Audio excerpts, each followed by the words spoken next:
Orsuto has been talking to some of those folks who got stranded on I-70, stranded on the highway, stranded in towns along the way. Ariel, what have you heard?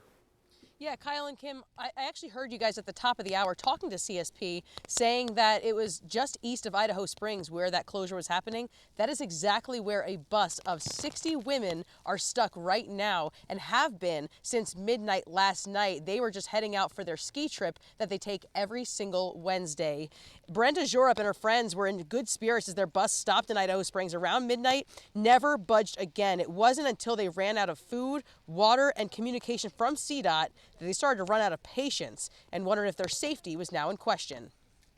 We ran out, we don't have food, and we ran out of water. But I will say about 45 minutes ago, the mechanic's truck, which has been following us, delivered some water to us, and that was very helpful.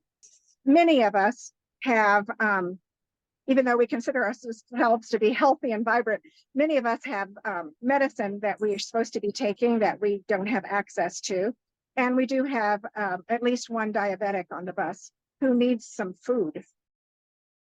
I also got a report of a man who was released from a hospital in Lakewood yesterday in the afternoon with enough oxygen to get him home to his home in Leadville. But he was stuck also on I-70 trying to get back home and eventually got there around midnight. And the oxygen supply company did ensure that he was okay when he got there around midnight. But it was a pretty dire situation when he got there. So we are definitely hearing some situations that are causing some concern with people with health conditions. Kyle and Kim. A bus full of people. I mean, Yeah. Ariel, you're really, as they point out, they're being really nice saying, hey, we have some medicines and things. If you don't have food and water, that's serious. It is really serious. I mean, for starters, anybody without food and water is going to be in some serious conditions by the end of this day. But yeah, they have somebody who's diabetic.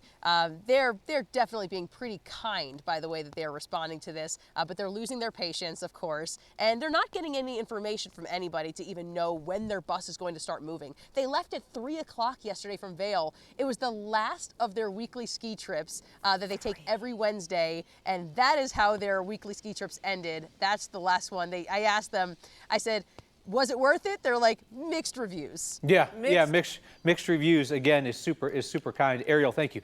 3 p.m. when Here's she the says deal. that. That's great. Thank you, Ariel. If they got a tour bus of people stuck on 70, I don't think 70 is going to open this afternoon. I mean, CSP was really kind of cagey about it in terms of, well, who knows what's going to happen. We're just trying to we got to get people off the roadways. If they have a bus full of people they haven't gotten out, that suggests that they've got a significant row to hoe in terms of just evacuating people before they can start to open things. Ariel, thanks. We're back after this.